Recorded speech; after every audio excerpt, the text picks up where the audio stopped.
Dios te salve, no. Ese es otro tipo de oración, digámosle de repetición, ¿verdad? Tipo del Padre ¿Cuál fue la Nuestro. pregunta? Perdón. ¿Qué tipos de oraciones conocen ustedes? ¿O qué formas de orar conocen? Están en esas de que son como de repetir, ¿verdad? De donde viene el rosario. Es repetir varias Ave Marías, es repetir el Padre Nuestro. Sigan, por Claro, favor. ¿verdad? Eso hay que darle un corazón, digámosle así, ¿verdad? Es Ahorita lo que vamos a ver. ajá, Hay trate de otros hablar con tipos, Dios otras directamente. formas de orar. ¿Cuáles conocen ustedes? Pero por nombres o por como lo hacemos nosotros. ¿Cómo lo hacen? O sea, si saben Sí. el nombre, me dicen el nombre, si no, ¿cómo No, lo hacen? yo no sé el nombre, pero digamos, yo le pido por cada persona de la familia, por la gente que no conozco, por la que conozco, las que están en los hospitales y todo eso. De hecho, lo hago con mi hija así, de esa forma, enseñándole a ella todo eso. Muy bien. Y Es una también oración de repetimos algunas como petición. el Padre Nuestro y otras cositas así. Bien, Julie. Oración de petición o de plegaria. Exacto, ¿verdad? Lo que Belín decía y lo que nos dice ella es el nombre, ¿verdad? Son peticiones, son plegarias, son súplicas que también elevamos, que son hechas de forma espontánea por cada uno de nosotros, de acuerdo a lo que estamos viviendo, de acuerdo a lo que estamos necesitando. ¿Belén? Que yo estaba viendo a esa, ¿cómo se llama? A la madre no sé qué, que salen en canal, en ese, en EW, no sé qué. Esa La Madre señora Angélica. viejita, linda. Ajá. Ella estaba diciendo que uno siempre ora y de solo para pedirle y pedirle y pedirle a Dios, pero que uno nunca dice, nunca habla con Dios como si de verdad fuera un amigo, como preguntar, o sea, no preguntarle a él cómo está, bueno, no sé si se podrá de esa forma, pero, pero que uno siempre lo hace de esa manera, si no hay necesidad de solo pedir, sino conversar con él, decirle lo que está pasando a uno. Exacto, exacto. No La lo oración distraigan, mi amor. es un diálogo, ¿verdad? Yo creo que ahí a lo que A escuché ver, de Marco era lo que estaba diciendo. Es un diálogo, ¿verdad? De amistad. esto lo termino. Bueno, dentro de este diálogo de amistad también existe, bueno, las peticiones, existe la acción de gracia, nosotros agradecemos por lo que tenemos, por lo que nos rodea. Existe también la meditación, es otra forma de orar. Meditamos, o sea, meditar es pensar en algo, es tratar de comprenderlo, pero no solamente con la cabeza, sino también con el corazón, con el espíritu. Pero tú Eso es fueras niña. meditar, es estar constantemente viendo, velando por algo. Qué sé yo, por ejemplo, la meditación y la contemplación van muy unidas. Los ejemplos más fáciles, cuando ustedes, bueno, cuando ustedes podían ir a la playa, ¿verdad? Porque ahora todo está cerrado, prohibido, ¿verdad? Y se quedaban viendo el océano, el atardecer, el amanecer, y uno se queda así, ¿verdad? Como viendo para allá y jeteando. Eso es meditar, eso es contemplar. Y con Dios se puede hacer. Nada más que necesitamos caminar en la oración. Bueno, les he preguntado esto por una simple razón. No es casualidad que en este tema se utilice el Evangelio de San Lucas. No es por casualidad. Cuando hicieron este tema, escogieron bien este Evangelio. Igual como lo vamos a ver con el libro de los Hechos de los Apóstoles. ¿Por qué? Porque es en el Evangelio de San Lucas donde más veces, es más, todo lo importante que va a hacer Jesús, lo hace primero haciendo una oración. Cuando escoge a los discípulos, Jesús primero sube al monte y ora. Cuando Jesús va a la pasión, primero va a rezar, a estar con su Padre y después se lo llevan preso. Entonces siempre, antes de cualquier misión, de cualquier evento importante en la vida del Señor, Él va a orar. Y lo va a hacer subiendo, por lo general, ¿verdad? Al monte, a la montaña. ¿Por qué Jesús sube al monte? ¿Qué es lo que nos quiere decir eso? A ver, ¿quién se lo puede imaginar? ¿Por qué sube? La tranquilidad, ¿Hay tranquilidad? ¿Qué más? silencio, ¿Hay qué? silencio, la Hay naturaleza, todo, silencio. para poder meditar. Bueno, si es un lugar, es propicio para meditar.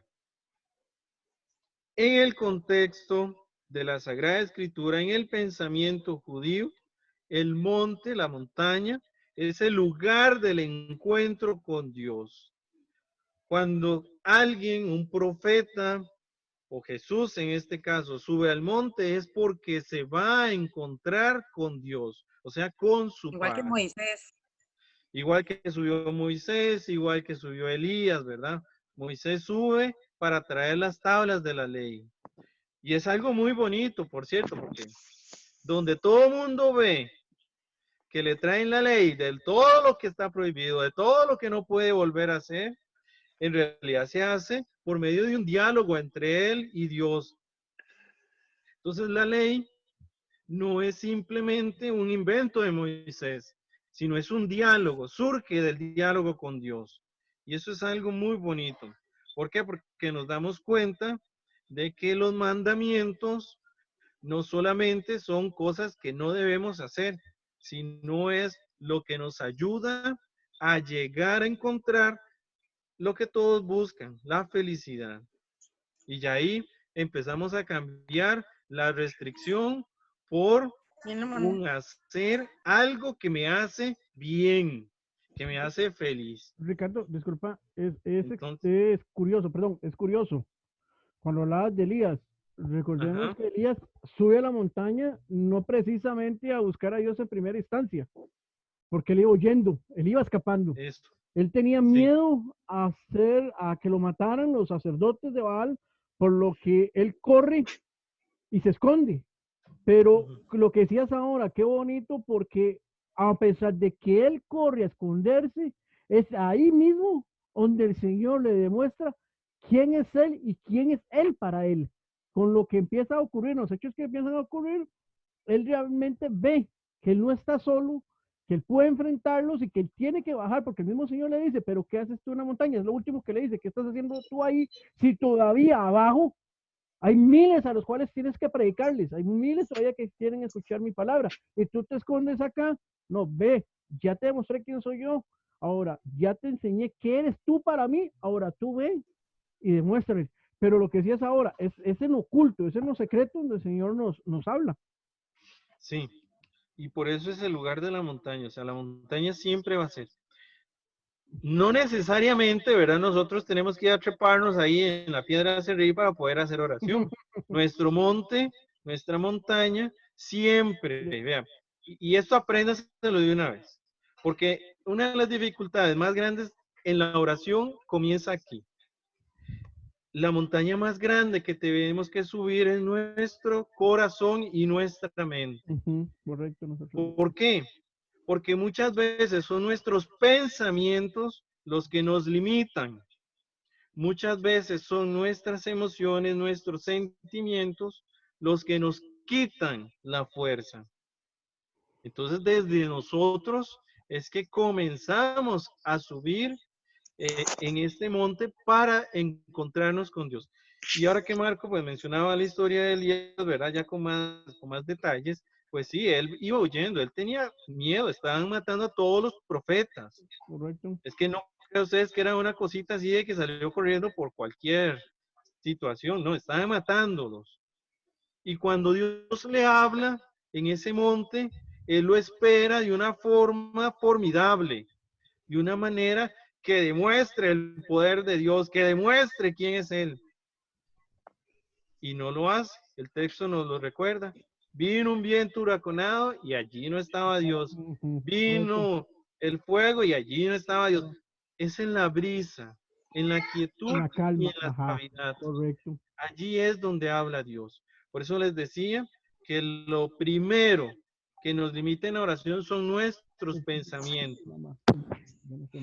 Si yo controlo mi mente, mi pensamiento, controlo el poder dialogar con Dios, porque es en la quietud, es en un corazón apacible donde Él va a hablar.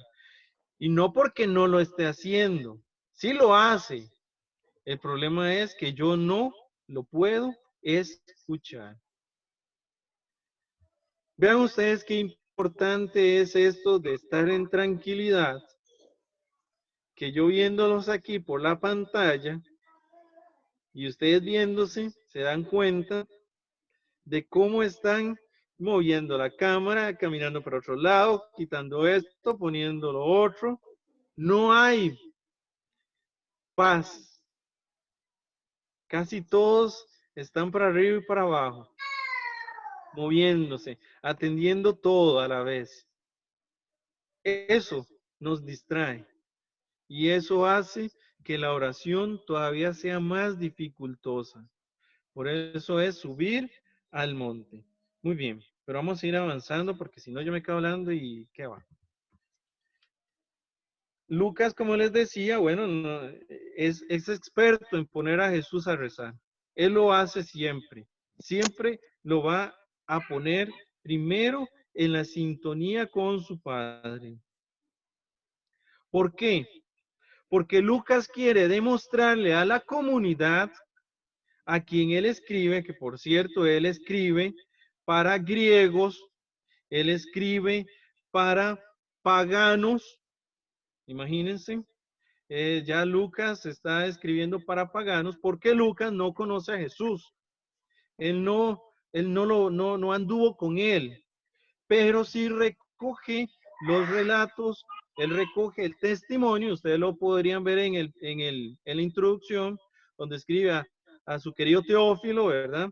Y él dice, he recogido testimonios, he recogido documentación que hace que lo que yo les voy a decir sea auténtico, sea dado a conocer por medio de lo que los que vivieron con Jesús han aprendido y han dicho sobre él.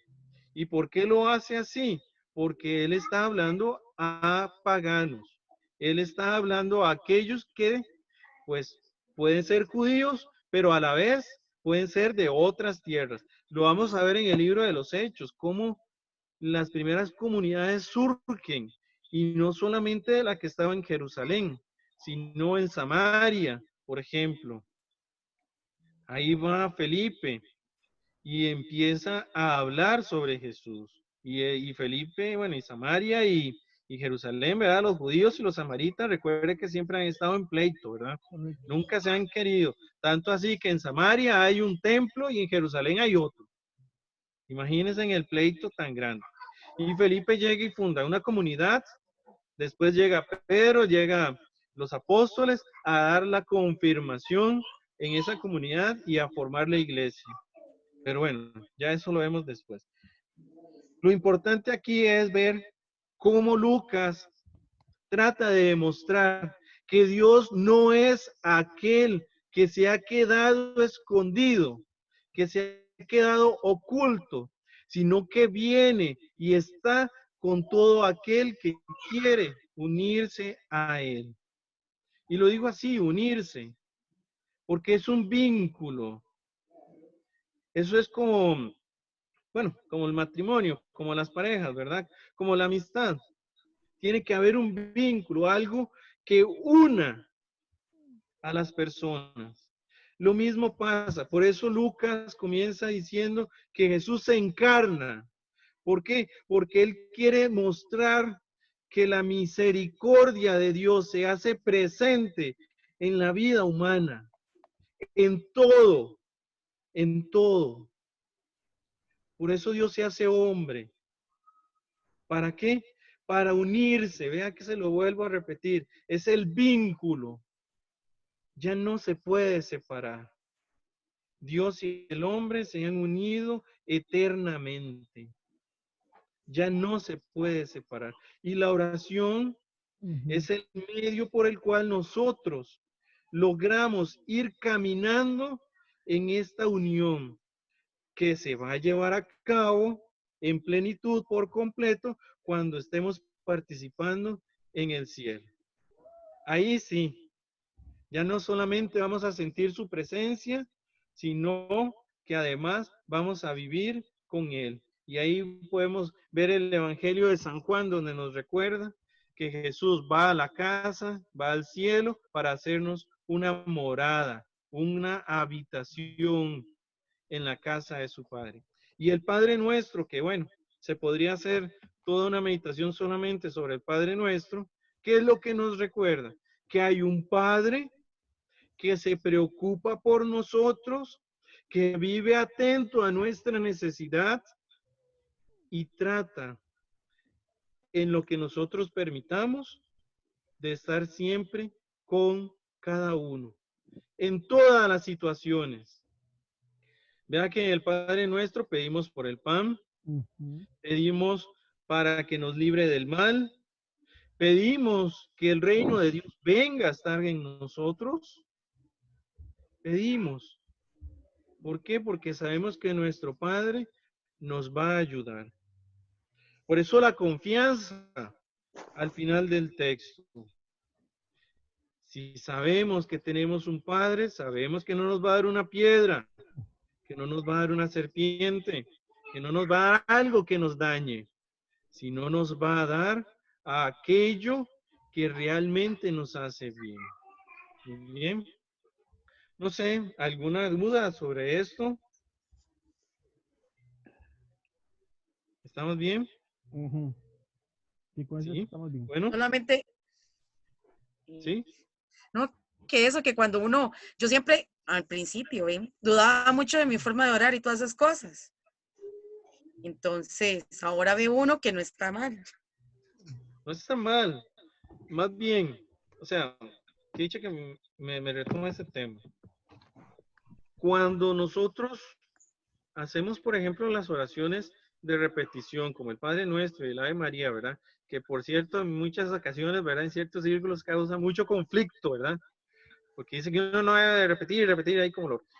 Pues se hace repetición del hora y pierde todo su sentido cuando nosotros no estamos prestando atención a lo que decimos, cuando no entendemos lo que estamos diciendo, cuando no le damos significado a aquello. Si ustedes ven, por ejemplo, en el budismo existe también lo mismo, la repetición de ciertas oraciones para llegar a la contemplación, a ese estado máximo que dicen los monjes, ¿verdad?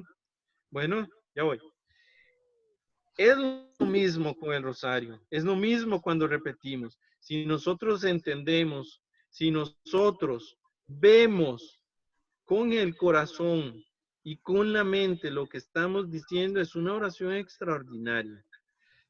Claro, ¿verdad? No quita que tengamos que hacer nuestra oración por nosotros mismos, o sea, nuestro diálogo.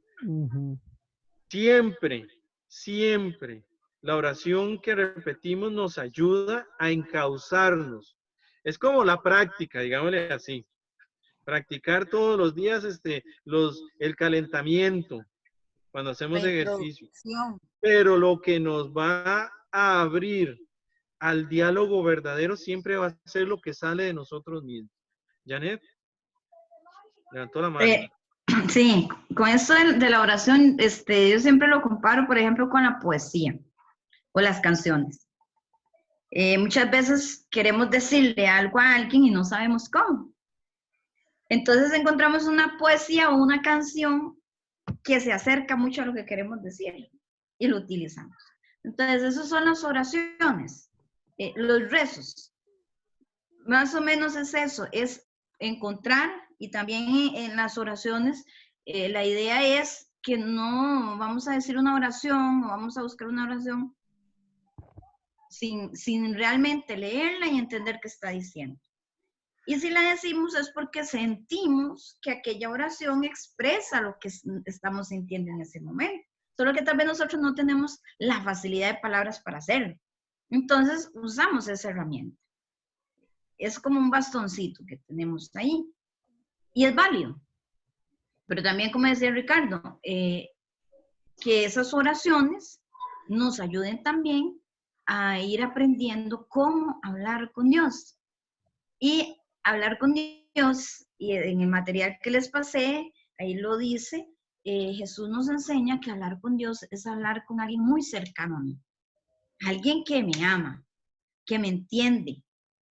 Entonces, hablar más que con un amigo, es hablar con un padre. Entonces, cuando nosotros tenemos un problema y nos acercamos a alguno de nuestros padres a contárselos, a pedirles un consejo, sabemos que ese papá, esa mamá, pues va a tratar de entendernos, de comprendernos, de ayudarnos, de apoyarnos y darnos un consejo. Entonces, es igual cuando hablamos con Dios. Y ahí dice la oración, si ustedes que son malos saben dar cosas buenas a sus hijos, ¿cuánto más Dios Padre va a saber darnos cosas buenas? Entonces, ¿por qué ese miedo, ese temor, esa vergüenza? Es una vergüenza a orar, más que todo en público, si estamos hablando con alguien que nos conoce, nos comprende y nos ama. Entonces, ¿por qué nos da vergüenza? Nos da vergüenza de lo que los demás estén escuchando, pero nosotros no deberíamos ni de juzgar, ni de criticar a la persona que ora, si esa persona lo está haciendo realmente de corazón. Porque lo que esa persona está expresando de manera correcta, tal vez repitiendo palabras, sin expresarse tal vez no tan fluido, pero lo está diciendo de corazón. Y eso es lo que tenemos que ver. Que realmente las palabras que salgan sean de mi corazón. Y yo creo que por eso es que nos da vergüenza orar en público. Porque muchas veces decimos palabras como ensayadas. Queremos decir palabras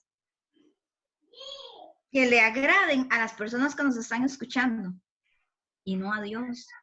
Cuando tenemos que hablar para agradarle a Dios, no para quienes están a nuestro alrededor. Y lo que esas personas piensen, digan o critiquen no tiene por qué importarnos. Si lo que realmente le estamos diciendo a Dios, lo hacemos de corazón. Ya, Ricardo. No. O sea, hay dos cosas muy importantes también. Y eso que dice Janet es demasiado valioso, demasiado valioso.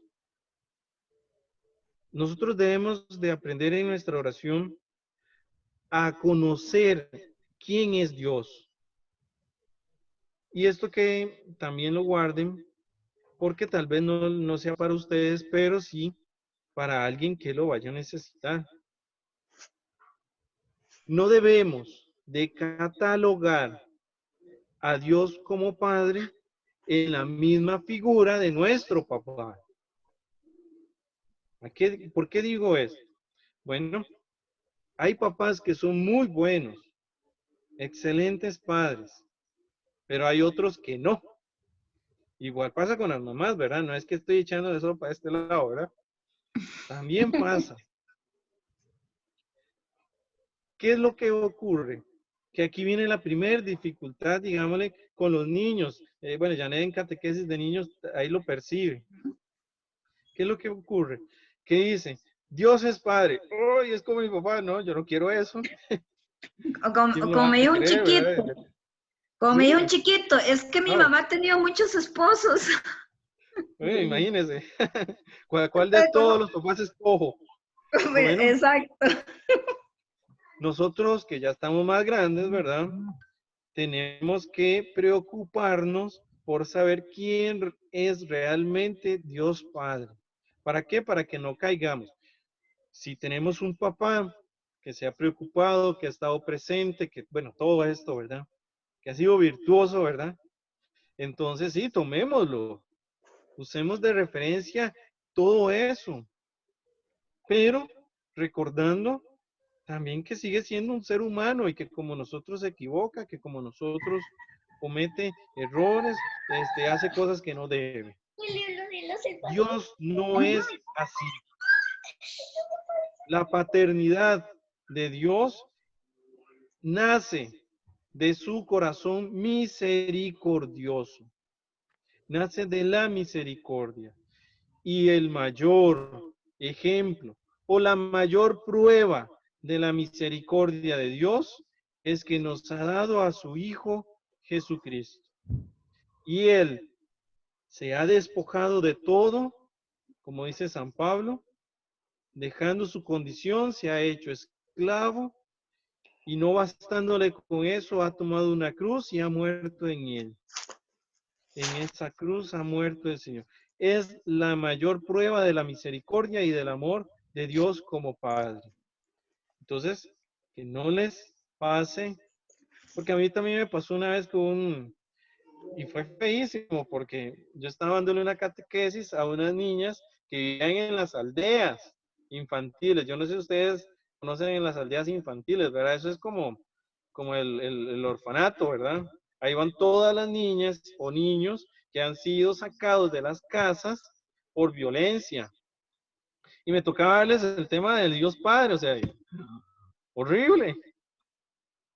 ¿Cómo yo les voy a decir a ella quién es Dios como papá cuando no tienen ni una familia? Ni la mamá, ni el papá, o sea, nadie. Qué difícil. No tienen idea de lo difícil que es eso. Entonces, nosotros que ya estamos más grandes, les vuelvo a repetir, tratemos de buscar quién es realmente Dios como Padre y usen lectura espiritual. Aquí ayuda a montones la lectura espiritual. Mucho. Y nuestro diálogo con Él. Lo que salga del corazón, como decía Janet, lo que salga de nosotros, eso es. Y lo otro importante, ser agradecidos. Algo que enriquece y hace crecer en la oración es el ser agradecidos. Una vez estaba yo confesándome, no les voy a decir de qué me confesaba, ¿verdad? Por aquello, ¿verdad? Pero, digamos, porque ya no me acuerdo ni cuánto eran, que yo dije 5 pecados. Y el padre me dice, bueno, muy bien, 5 pecados. Yo me los va contando. Increíble. Y me dice, por esos 5 pecados usted puede decir 10 cosas buenas. Y yo, ¿sí? Bueno, dígalas. Y ya empecé a decir 10 cosas buenas. Bueno, me dice él, esto es para que usted vea que siempre es más grande la gracia y la misericordia de Dios que todo el pecado que usted mismo puede tener. Y no es que no vaya a esforzarme en no pecar, sino también es reconocer la bondad de Dios. Es cierto, ¿verdad? Ya como decía, no podemos ir a las playas, pero tenemos salud, tenemos trabajo, tenemos un techo, tenemos familia, tenemos siempre algo por qué agradecer. Entonces, en nuestra oración no olvidemos, junto con lo que pedimos, dar gracias por lo que tenemos. ¿Verdad? La comida, el alimento. ¿Cuántas personas no tienen que comer? Piensen, imagínense ahora que comienzan estas lluvias, la gente que vive en la calle, el frío que pasa, y nosotros tenemos, aunque sea hay una cobija huequeada, para ponernos encima. Son cosas para agradecer. Muy bien. Pasemos al libro de los Hechos de los Apóstoles. Porque, bueno, falta ahí una pregunta, ¿verdad? No crean que se me olvidó, y son las actitudes cristianas, ¿verdad? Para tener una relación con Dios. Quisiera que rápidamente entonces me dijeran cuáles son esas actitudes cristianas que tenemos que tener. A ver, así bien rápido, para ir al libro de los Hechos y hablar aunque sea un poquito. A ver, uno por uno. ¿Quién levanta la mano primero? Belén. Por orden, por orden. Bueno, dele usted el orden, a ver cuál es el orden que usted tiene. Vamos a ver. Aquí está primero Marco. Marco, está el primero, como siempre. Sí. No Es porque está con mi usuario y como son anfitriones, entonces obvio aparezco en primera. Es por eso. Una actitud. ¿Obediencia? ¿La obediencia? Sí, obediencia, muy bien, una actitud. Ujú. Muy bien. ¿Quién sigue? Ah, no, Belén, Belén, que ¿quién ya- sigue? Yo estoy- Ah, bueno. Dejarse guiar, Muy bien, la guía. pero por el bien, Muy ¿verdad? importante. Ya vamos a ver que la obediencia y la guía van a enmarcar mucho el libro de los Hechos. ¿Quién sigue? Indiana, Indiana, Eh, ¿quién? Fe, esperanza y amor. Muy bien, eso se llaman las tres virtudes teologales. ujú, Y se llaman virtudes teologales porque nacen de Dios, son dadas por Él. La fe, la esperanza y la caridad o el amor, ¿verdad? La semana pasada el texto les decía yo para terminar, no perdamos la esperanza. Muy bien, muy bien. Y Julie Gerson, por último, ¿verdad? Ah, bueno, y y Julie alguien Gerson. falta. ¿Quién sigue? ¿Quién sigue? Es que Jenny y José Pablo que se quedaron sin internet, Ah, ok, ok. entonces se desconectaron. Ok. Entonces, ¿quién queda? Julie. Julie y Gerson, Ok. yo creo que nos están oyendo. ¿será? No, Cambio, no están cambio. oyendo. ¿Dónde están? Ser un buen ejemplo para las demás personas. Ajá, Ok. Ujú. El ejemplo, el testimonio. testimonio, correcto. Muy bien. Muy Cambio. bien. ¿Mm? ¿Y Gerson?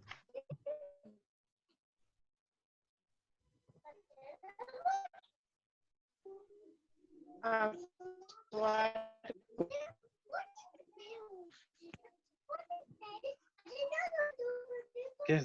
¿Está ahí o no está? Gerson, Hacer un cambio. Para mí El es un cambio. cambio, digamos. Ujú.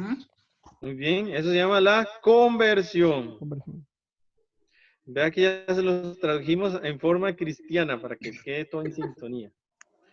Muy bien. Excelente. Son virtudes, ¿verdad? Son las cualidades. Creo que una de las cualidades más importantes en la oración que yo daría sería la humildad. Se necesita humildad. Se necesita un corazón sencillo para poder orar. Se necesita mucho. Muy bien, vamos al libro de los Hechos de los Apóstoles.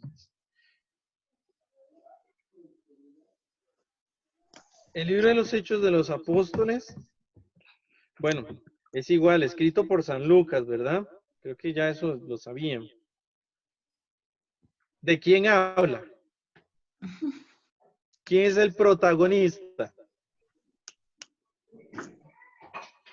María, ¿Quién?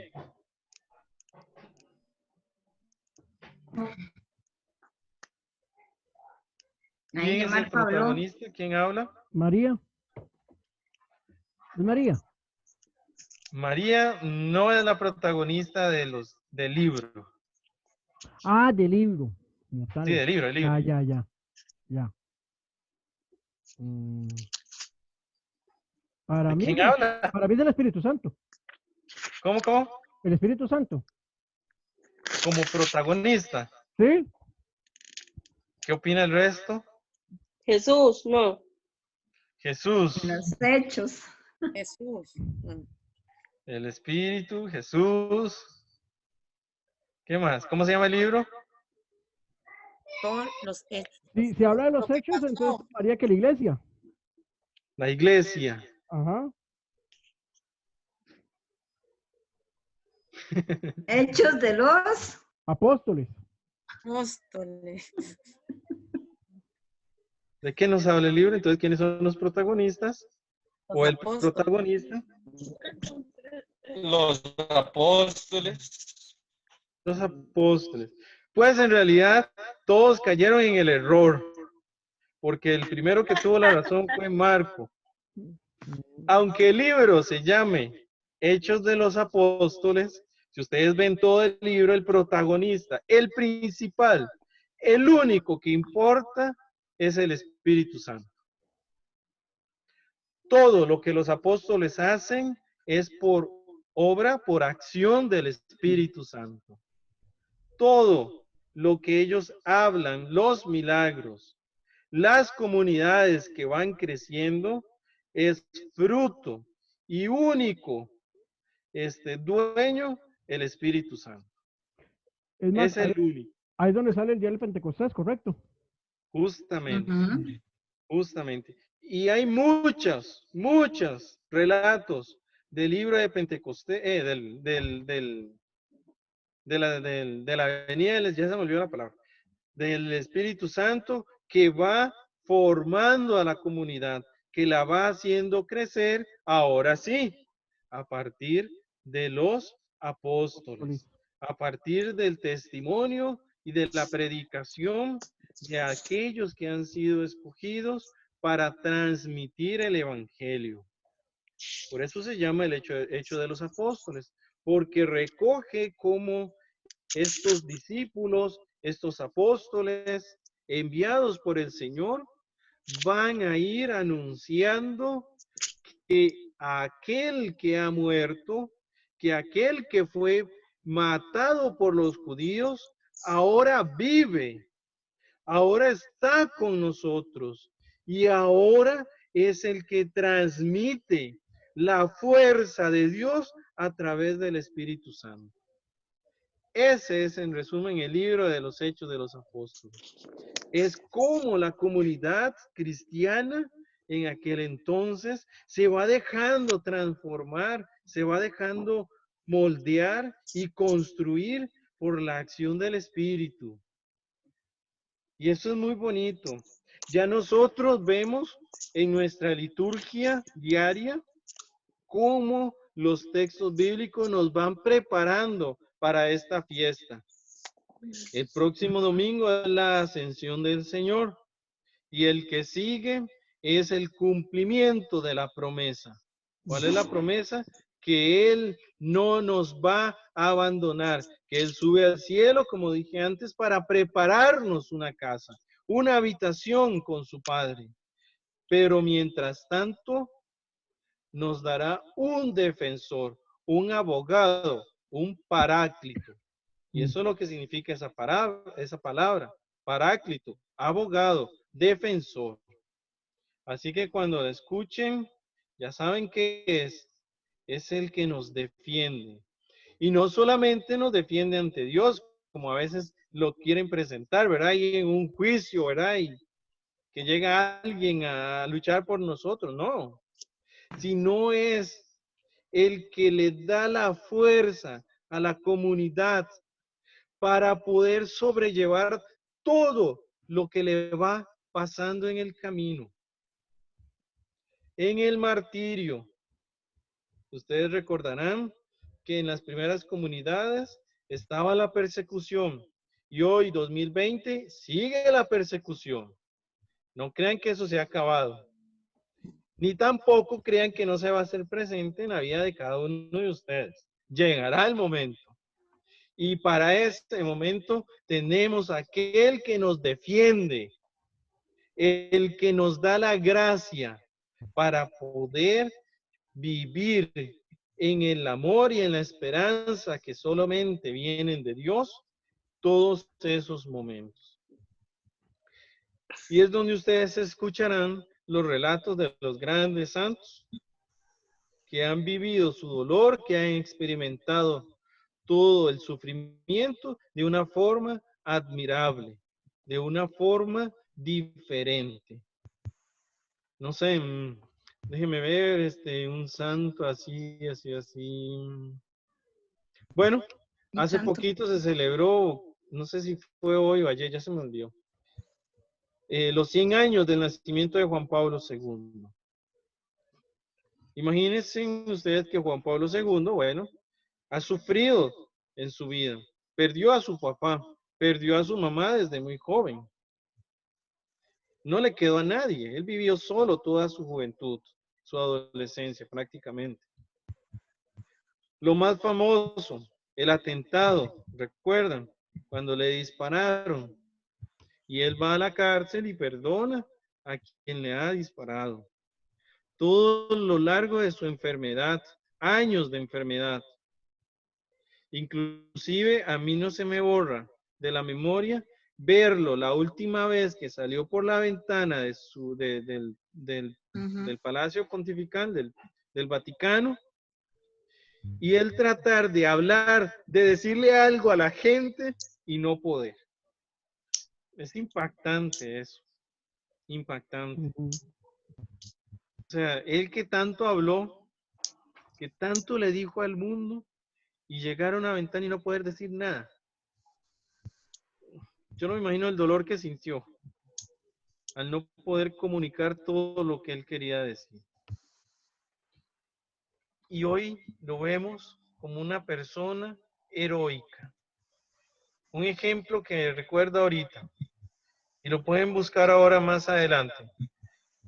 Los pies de la Madre Teresa de Calcuta son un testimonio de todo el amor que esta mujer vivió por los pobres.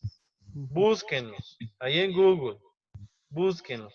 Los pies de la Madre Teresa son un testimonio, ellos solos hablan. ¿Belén? ¿Iba a decir algo? No, es que para qué hace así.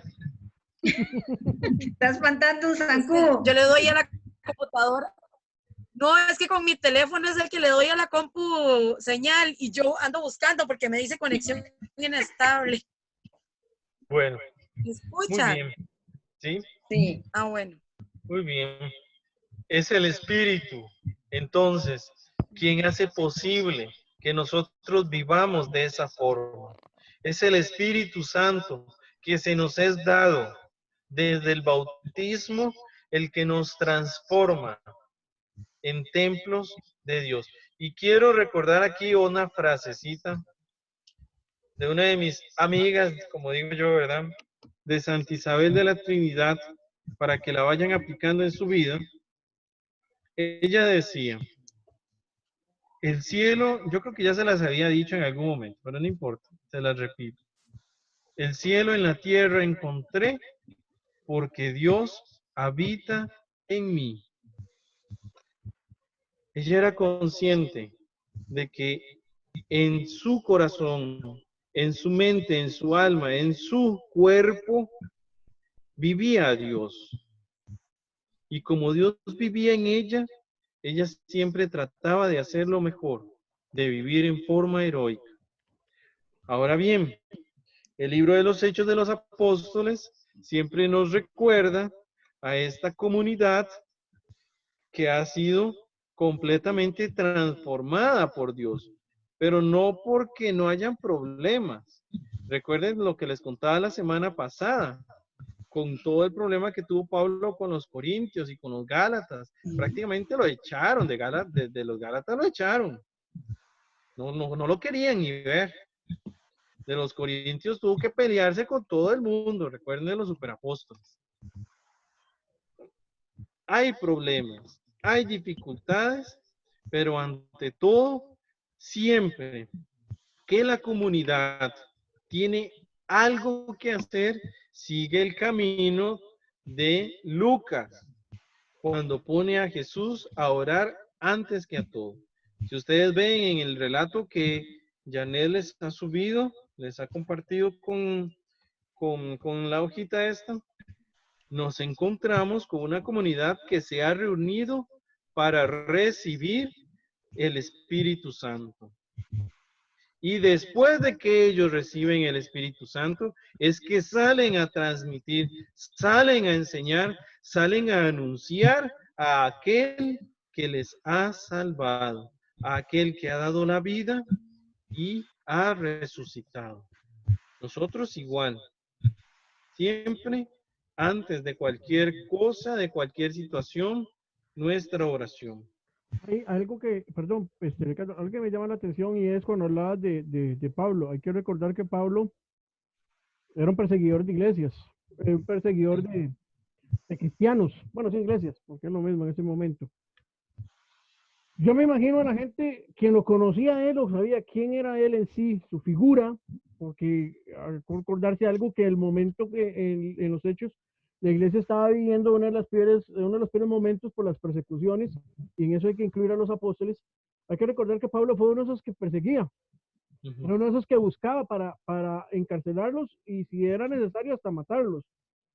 Pero Pablo llega a tener, bueno, Pablo en ese momento, porque no se llamaba Pablo, antes de eso se llamaba Saulo.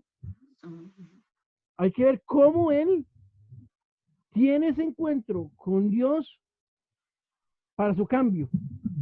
Porque Pablo no tuvo un encuentro normal y corriente, se puede decirlo desde este punto de vista, porque Pedro anduvo con Jesús en su momento.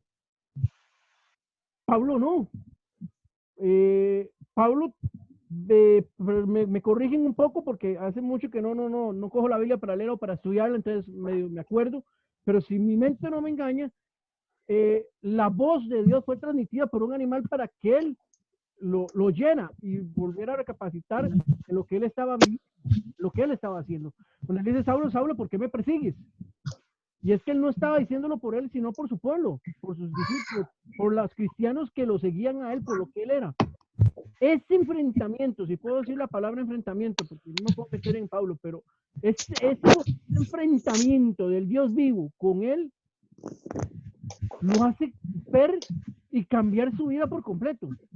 De ser un perseguidor, ahora ser un pescador, si puedo terminar, o coger el término más adelante del Nuevo Testamento, cuando le habla a los discípulos y los toma como pescadores, Pablo deja de ser de un perseguidor a un pescador. Entonces, única, ¿qué encuentro tuvo que tener él para poder cambiar su vida por completo y decir, sí, Señor, está bien, aquí voy a meterme contigo, voy a hacer lo que tú quieres que yo haga? Es cuando él empieza a ser ya un apóstol, y uno de los apóstoles, como decías tú, un super apóstol, pero uno de los más reconocidos de la palabra, es Pablo, por lo que él vive y por la forma en que él también empieza su ministerio. Pero ¿qué encuentro más grande llega a tener él? Y aquí hay un detalle muy bonito, y es algo que nosotros como creyentes deberíamos de estar constantemente haciendo, y es recordando nuestro llamado. Ustedes están aquí por alguna razón, ¿verdad? No son por germinación espontánea, ¿verdad? Ahí, que nada más un día se les ocurrió, ay, qué bonito ir a sentarse ahí a llevar frío o calor, o ahorita viendo el Zoom, ¿verdad? No es por eso. Y no es porque también encontraron a Jesús en su vida. Encontraron algo o alguien que les llamó. Hubo un momento que hizo que cambiara su manera de vivir, su manera de ver las cosas. Hubo algo. Hay veces no lo tenemos tan claro. Y vieran que esa claridad en este llamado es sumamente importante, porque le da el corazón a lo que hoy están haciendo. ¿Por qué yo estoy aquí? Bueno, una de las preguntas que pone Janet, ¿verdad? En este relato de los libros de los Hechos, nos dice, ¿en qué sentido decimos que María es madre de Jesús y madre nuestra? Vamos a ver la profundidad teológica que ya han aprendido en este momento. ¿Por qué entonces decimos eso? ¿En qué sentido se dice que María es madre de Jesús y es madre nuestra? A ver, quiero escucharlos uno por uno. Esta vez sí vamos a dedicarnos el tiempito porque esta pregunta está buena, muy buena. A ver. Belén, dele entonces. La primera pregunta es, ¿Sí? voy a leerla suave. Ahí dice, ¿en qué sentido decimos que María es madre de Jesús y madre nuestra? Ajá. Dice que ella lo guió y después lo siguió, y que al igual nosotros lo hacemos con el ejemplo y la guía, y nos hace fomentar la fe en ella y en él, ¿verdad? Bueno, teniendo fe en ella y ella ayudándonos a ¿cómo se llama? Ay, espere, no, es que está la letra muy chiquitica y yo ciega. que ella nos hace fomentar la fe en Él, eso es lo que puedo decir. Ok, Y ella ok, intercede cuando nosotros hacemos algún pedido hacia Él. ok. ¿Y por qué es madre suya? Porque sí, era muy tonta. Porque sí, porque ella dijo, era mentirosa. Y no sé, porque uno siente, y como la relación de esa del padre, igual lo siente uno cuando habla o reza hacia ella. Muy Yo así bien. lo siento. Uno siente eso que le presta la atención y todas las cosas, igual que como con una mamá, con una buena mamá. Ok, ok. Está bien, está bien. ¿Quién siguiente voluntario o voluntaria?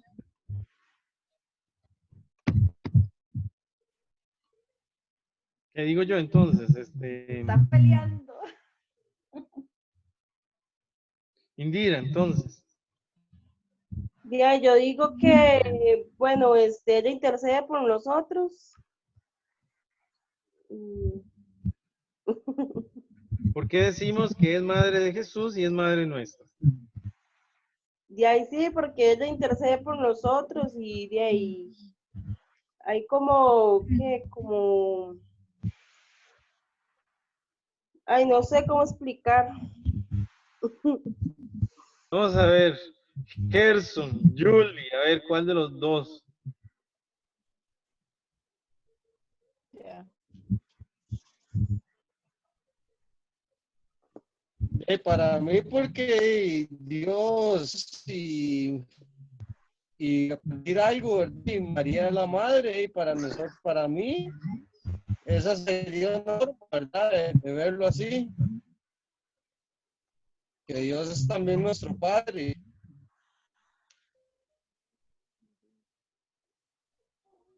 Ok. Vamos a ver, entonces nos queda Marco. Madre de Jesús queda más que claro, porque es la madre de nuestro Señor, es el que se vino a dar en una cruz por nosotros. Ahora, ¿por qué madre nuestra?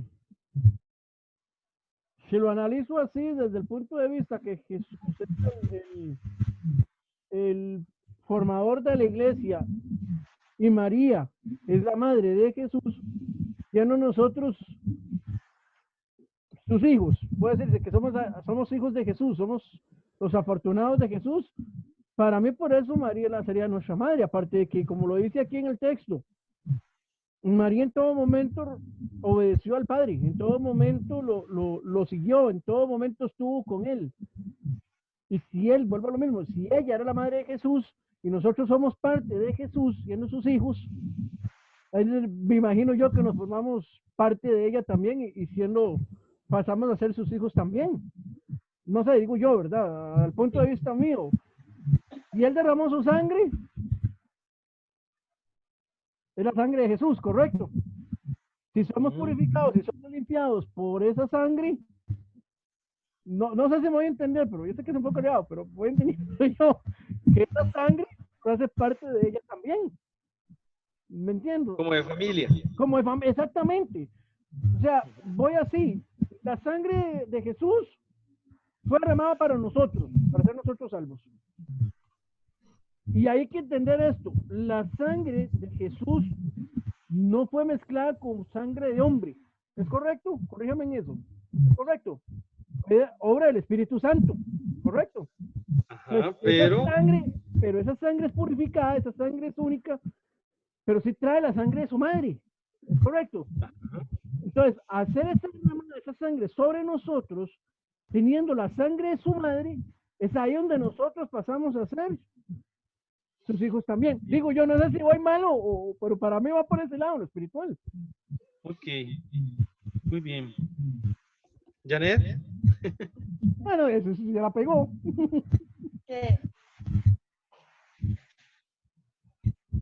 Bueno, sí, yo considero Marco no anda tan perdido. Es el que tal vez sí fue un poquito más allá. Jesús es Dios, pero también es hombre. Como hombre se convirtió en nuestro hermano mayor, por así decirlo.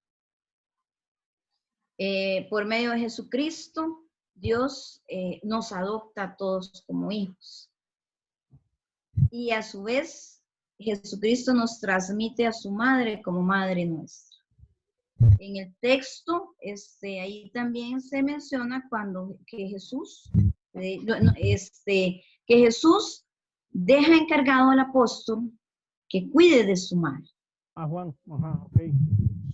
A Juan. Y Juan la recibe, la adopta como madre. Y que entonces es el símbolo de que Jesús nos deja a su madre como madre de todos nosotros. Y nosotros, si creemos en Jesucristo y le obedecemos, entonces también la adoptamos como madre nuestra. Muy bien. Yo nada más complemento, ¿verdad?, lo que dice Janet. Y bueno, un poquito decía lo de todos. Con un dato. Año 431. ¿Quién sabe qué pasó? Pasa el concilio de Éfeso. En el concilio de Éfeso, la iglesia ya da con autoridad, ya da como doctrina de fe un dogma, el dogma del Teotokos. ¿No se han escuchado alguna vez esa palabra? Teotokos. ¿Lo han escuchado? No, pero yo creo qué significa para darme una idea. Teotokos es una palabra, bueno, en griego, ¿verdad? Estamos en Éfeso. Y lo que significa es justamente madre de Dios. ¿Por qué la iglesia en ese año lo hace? Porque ya desde el principio, como lo hemos visto en el relato del libro de los Hechos, ha considerado a María como parte de la comunidad, pero no con una participación cualquiera, sino en una forma diferente. Y ustedes ven el relato de Pentecostés que estamos viendo en el libro de los Hechos, se nombran varios nombres.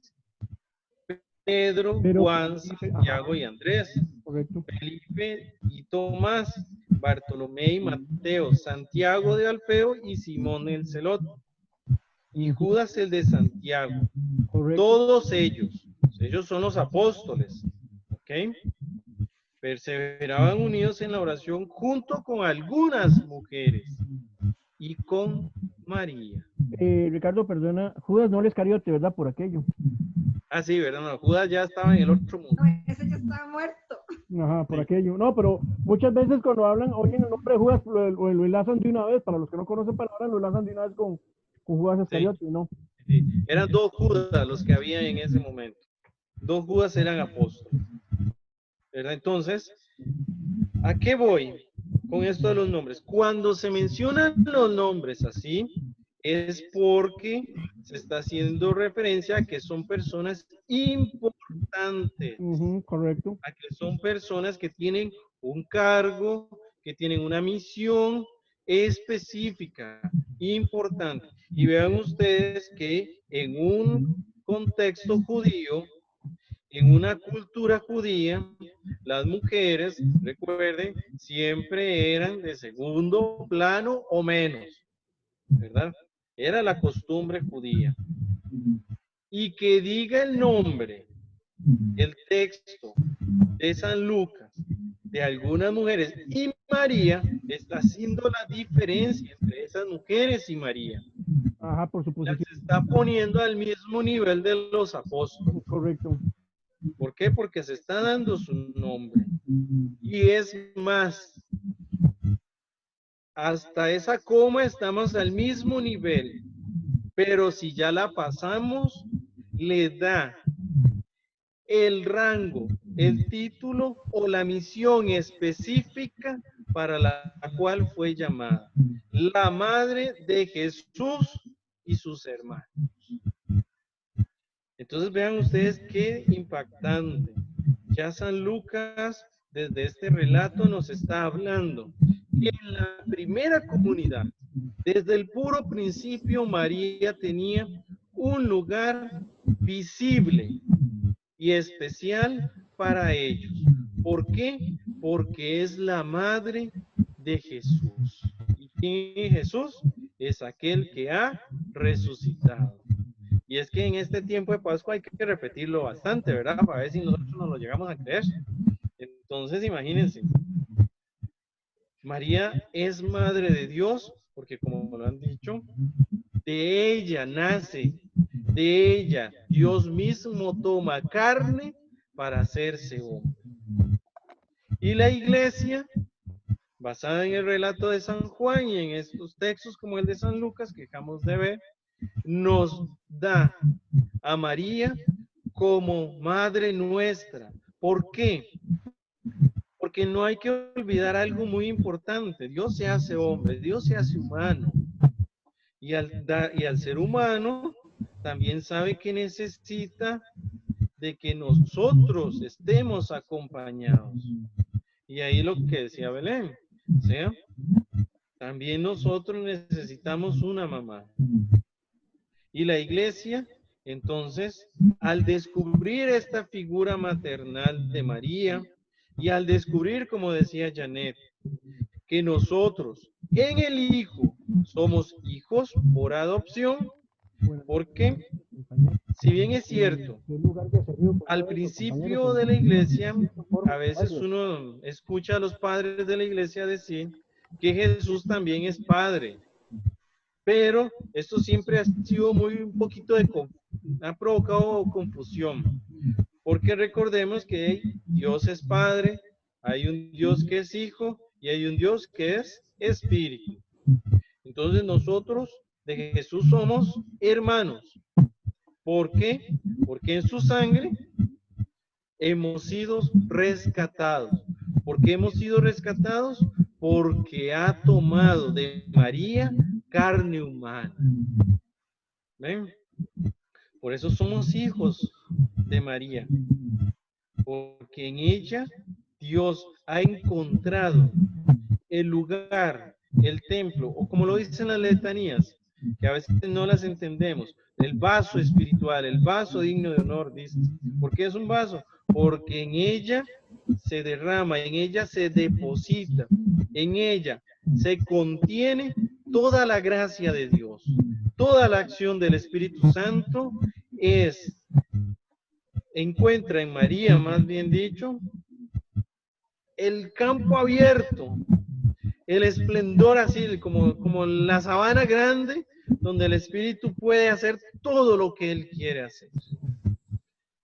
Somos sus hijos, porque es madre de Dios, es la Theotokos.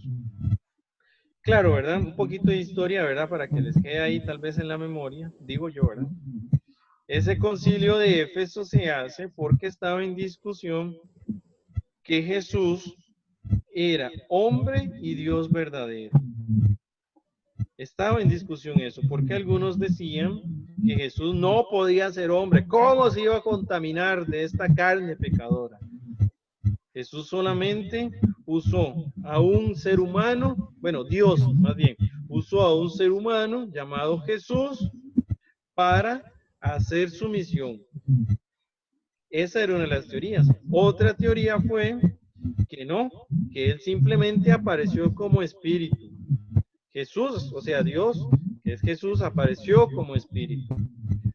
Eran diferentes pensamientos que habían. Otros decían que no, que por ejemplo, Dios no podía sufrir.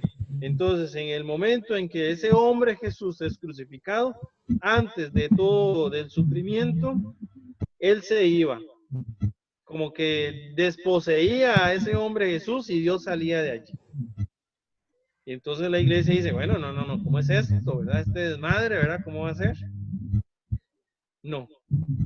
Jesús, dice la iglesia en el concilio, ya recuerden que hay otros concilios atrás, desde Constantinopla, ¿verdad? Donde viene el credo, y el de Nicea.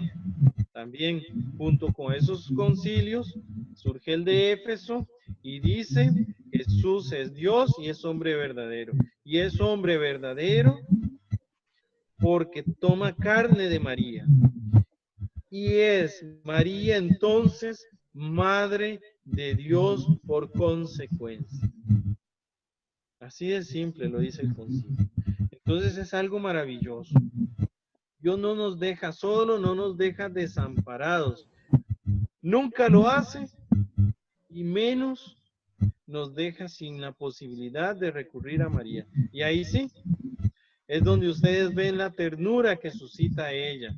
Es donde ven cómo nuestros sentimientos crecen, afloran, cuando sentimos que tenemos una mamá que con su amor nos ha cubierto.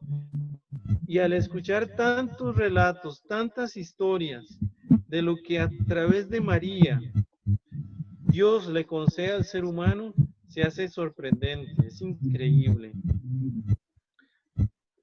Yo no sé, digámosle, cómo ustedes experimentaron, ¿verdad? Ahora que pasó este recorrido que hizo la Virgen, ¿verdad? Bueno, la imagen de la Virgen de los Ángeles por el helicóptero, o sea. Pero para los creyentes fue de mucha emoción. Cuando pasó por acá, yo estaba hablando ahí con una amiga que tengo en Frailes y le mandé una foto y le dije, mire el helicóptero, pasa encima de mi casa. Para ese momento ya iba llegando a Frailes, ¿verdad? Ella rapidísimo, era cuando ella me contestó. Y casi se pone a llorar porque por donde ella no pasó. ¿Por qué? Porque somos creyentes. Porque nos sentimos acompañados. Porque no sentimos la soledad de no tener a alguien como nosotros en el cielo. Claro, lo más grande siempre será saber que Jesús tiene nuestra carne. Eso es lo más grande. Porque ya no es un Dios desconocido de nosotros. Ya es un Dios que sufre y que sabe lo que vivimos, porque tiene carne. Entonces imagínense, o sea, es sorprendente. Sí, claro, María es un modelo de vida cristiana. ¿Por qué es modelo de vida cristiana? Porque ha dejado al Espíritu actuar. Simple. Simplemente. Ahora, ¿cómo podemos dejarnos acompañar por ella? Bueno, ya nace en la tarea de cada uno de nosotros. ¿De qué forma hacerlo? ¿De qué manera dejarlo? Ahora que recordábamos a San Juan Pablo II, pues entonces recordemos cuál es su lema de ordenación, bueno, de cuando se hizo papa, bueno, y de ordenación episcopal y presbiteral también. Totus tuo, ¿cómo era? Totus tuo María. Totus tuo María. Omnia totus tuum María. Ya me acordé de la primera palabra.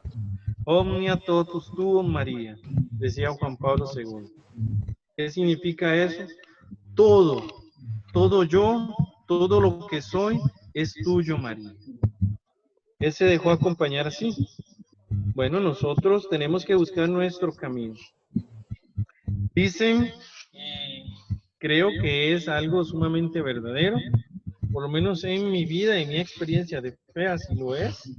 No puede haber un cristiano, no puede haber alguien que crea en Jesús, si no es también creyente, amante de la Virgen María.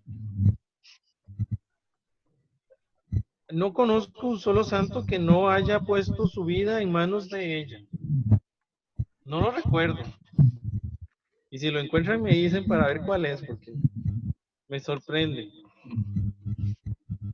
No hay alguien que yo conozca que me haya dicho que es más difícil caminar de la mano de la Virgen María. No lo he encontrado. Y eso que he hablado con mucha gente por dicha en mi vida. No lo he encontrado. Ella es modelo. Y no solamente modelo, también ella nos alcanza la gracia. Intercede, como decía Belén, ¿verdad? Intercede. No hace milagros, solamente Dios los hace. Pero sí se preocupa por nosotros. Sí vive pendiente de lo que nosotros vivimos y necesitamos. ¿Por qué? Porque es nuestra madre. Belén. Está estirándose ahora. No, no, lo de los milagros. ¿Por qué no hace milagros? María no hace milagros porque no es Dios. Sí, yo sé, pero y todo eso de lo de la Virgen de los Ángeles y todas esas cosas a decirle, es porque ella intercede y le pide a Dios lo que uno le está pidiendo a ella. Exacto. No, porque yo cuando estaba embarazada, yo siempre, o sea, yo siento eso por la Virgen así como, y eso que cuando eso no estaba tratando de ser católica ni nada de esas cosas, pero desde ahí mi amigo me dijo, yo voy a hacer la romería por usted y por la chiquita, porque yo estaba con amenaza de aborto, y entonces la chiquita se salvó, ¿verdad? Ahí está.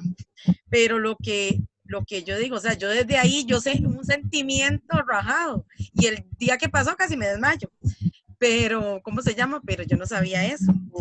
Lo que voy a hacer es algo que tal vez quiero que lo analicen y lo digo yo que no he sido católico hasta ahora que lo voy a hacer y lo que voy a decir lo voy a decir porque en el tiempo que llevo, aparte que tengo una esposa que es una buena maestra, una buena profesora que me ha venido enseñando muchas cosas nuevas, es la que se ha encerrado, la que se ha metido a enseñarme qué es el catolicismo realmente. Y la primera pregunta, Belén, que yo le hice a mi esposa fue esa. Pues yo le dije a ella, le digo, pero ¿cómo es posible entonces que ustedes, siendo católicos, adoren a la Virgen? Cuando mi esposa me empezó a enseñar esto, yo dije, sí, tiene razón, porque lo está enseñando desde la forma más noble, sencilla y práctica de que yo entendiera las cosas. Y lo acaba de decir también Ricardo. Como intercesora, todos somos intercesores, porque esa es la realidad, correcto. Todos podemos interceder unos por los otros. Pero Ricardo dijo una palabrita que es la que me ha estado calando ahorita y es la que he estado dándole vuelta a la cabeza y es la que él dijo ahora. Es que no es cualquier persona a la que se le intercede. Voy a esto. María es la madre de Jesús. Nosotros somos sus hijos y ya lo estamos viendo desde ese punto de vista. Cuando nosotros le pedimos algo a nuestras madres, aún nuestras madres corren para hacer lo que sea, correcto. Lo que haya que hacer, corre la madre. Es más, y lo he visto con mi esposa, y ahí está mi esposa, que lo que voy a decir es una realidad. Muchas veces mi esposa va a comer algo y deja de comerlo por mi hija, porque se lo pide. Y ese amor de madre le permite a mi hija comer lo que ella quería, porque se lo estaba comiendo mi esposa. Entonces, lo analizo igual. María, como madre de Jesús, es en este momento, me imagino a Jesús oyendo a su madre diciéndole, y lo vimos con las bodas de Canaán, cuando le dice, pero todavía no es mi tiempo. ¿Qué me dijo mi esposa?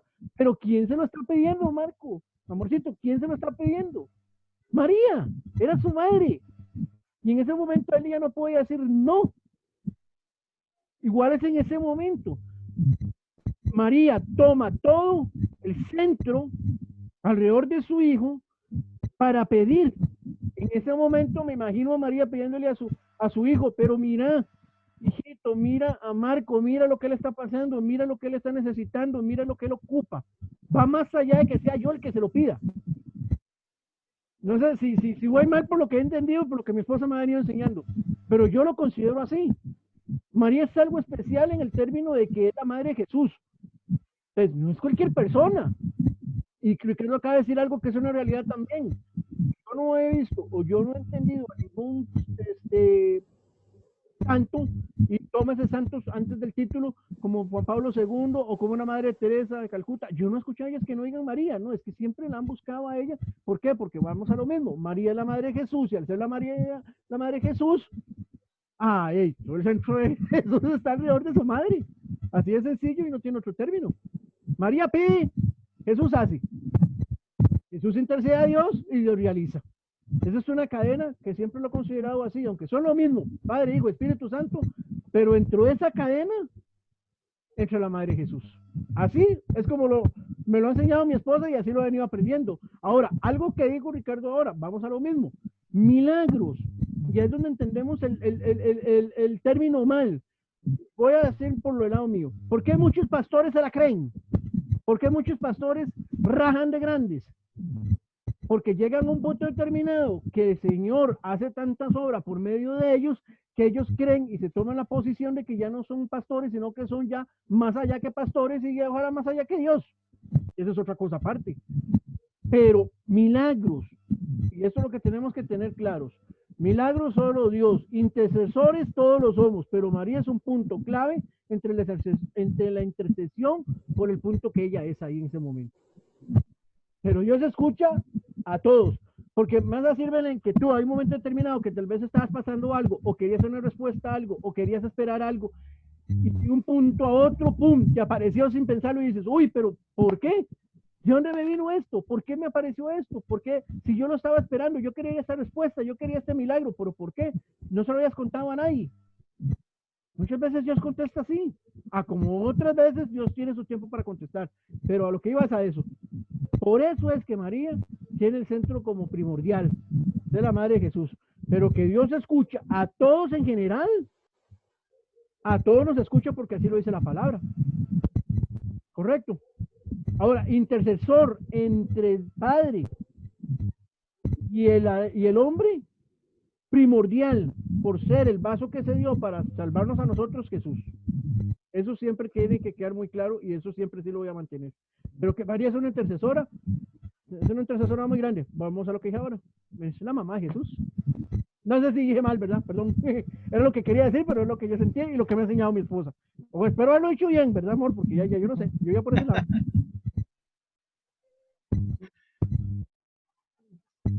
Bueno, ahí nada más para ir cerrando, ¿verdad? Por la hora y ya y todo.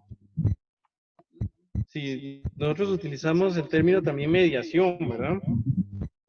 Para decir y describir la forma entre Jesús y Dios Padre.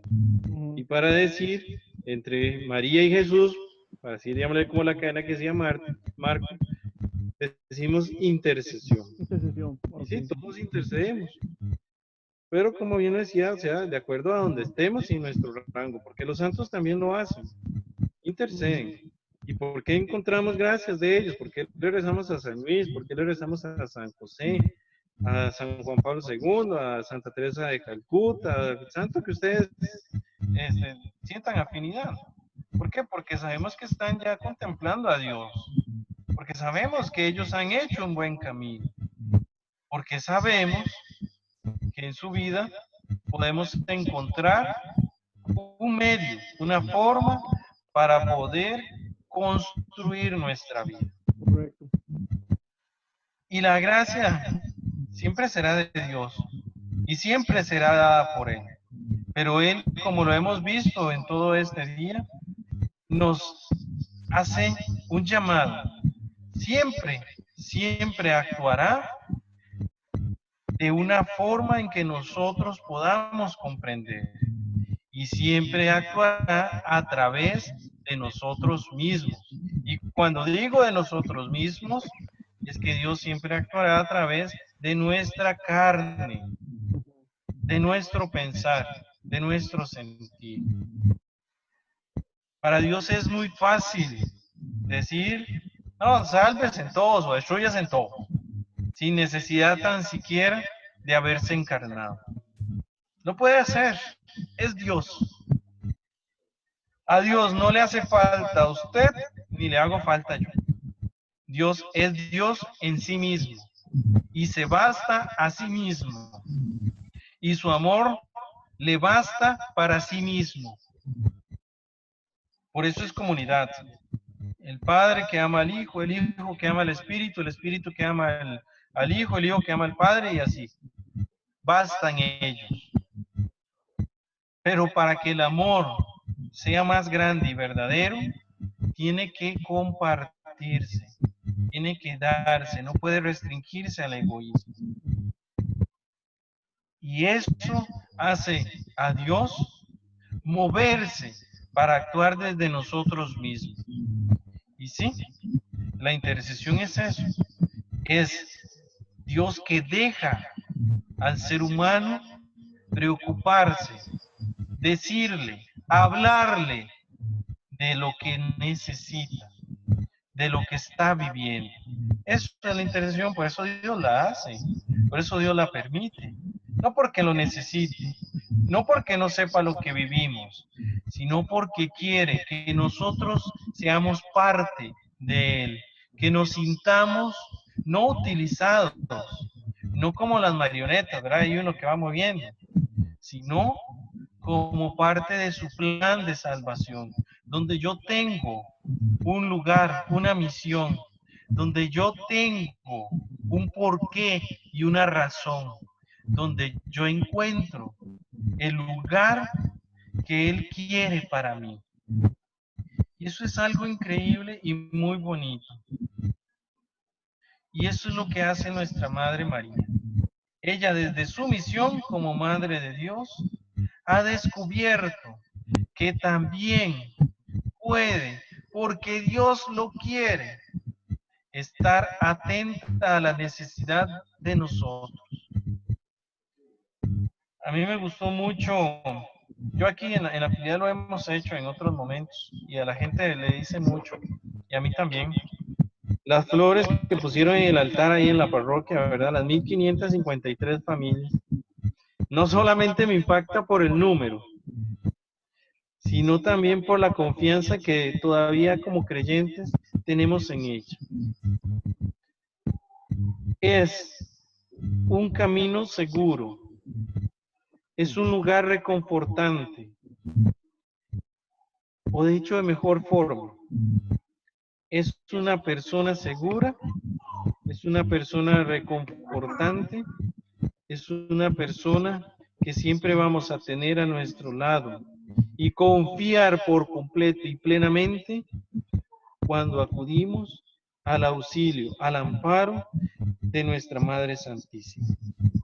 Y como se los he dicho en otro momento, tanto ha sido así y tanto ha impactado a la fe de la comunidad cristiana que una de las primeras oraciones escritas, quitando, digamos, el texto bíblico, ¿verdad?, que es la construcción del Ave María, es la oración del Bajo tu amparo, siglo IV. Imagínense. Ya en las catacumbas hay referencias de María, ya hay referencias de esta oración. Desde siempre ha estado presente. Bueno, por cuestiones de la historia, ¿verdad?, y del estudio teológico, han habido separaciones, pero inclusive ni el mismo Martín Lutero quería separar a María del vínculo de la fe, de los creyentes. Hay documentación que marca y que muestra esto. Entonces, bueno, pase lo que pase, nosotros como creyentes sigamos confiando en que Dios actúa en nosotros, y lo podemos confiar porque vemos la muestra, el testimonio de ello en María Santísima y en la vida de cada uno de los santos.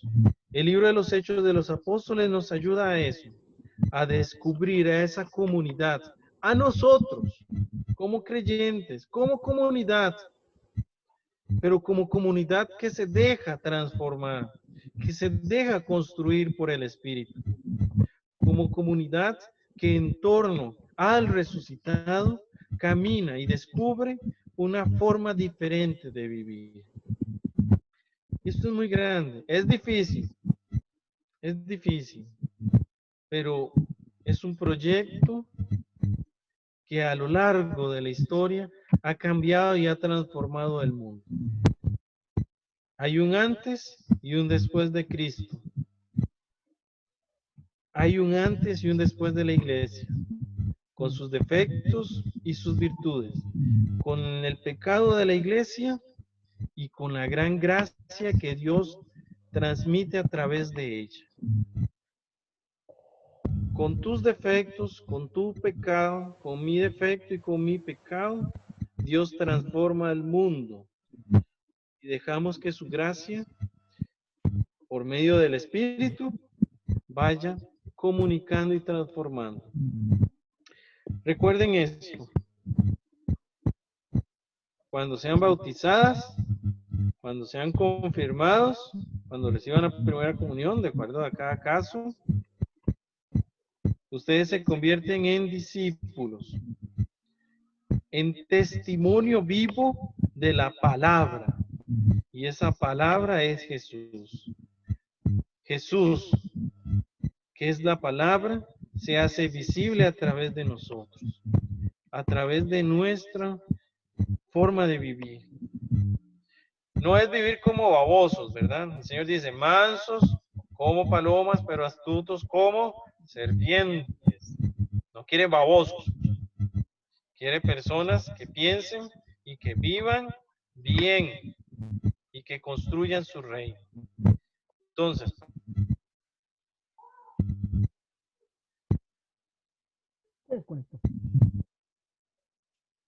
no sé, yo por lo menos encontramos el modelo de la oración. María es modelo de oración porque fue obediente, porque fue aquella que siempre supo antes de hacer, hablar con Dios. Antes de decirle sí al Espíritu Santo, primero le preguntó cómo. Antes, siempre en oración. Y después dijo sí. Bueno, Janet, no sé. Y ya van a ser las 9. Sí, ya no sé si alguien tiene alguna duda, algún comentario o algo. Más que claro. No.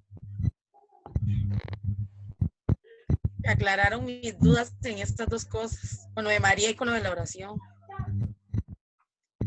Entonces estuvo muy productivo. Bien. Entonces yo les invito, hoy no los voy a torturar con la oración, dijo.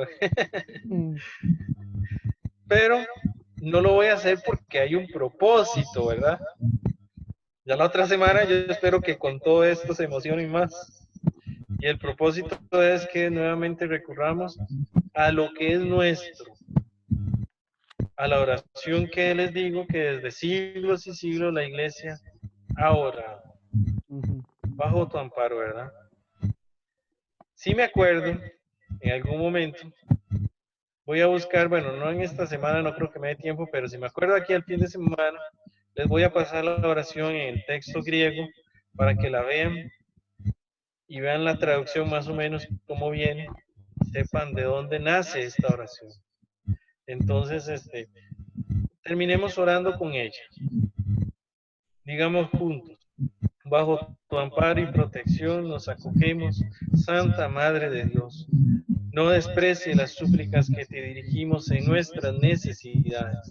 Antes bien, líbranos de todos los peligros. Oh Virgen siempre gloriosa y bendita. Amén. Muy bien. Buenas noches y que se desconecten todos. Buenas noches, Dios los acompañe, los proteja y los guarde. Que descansen.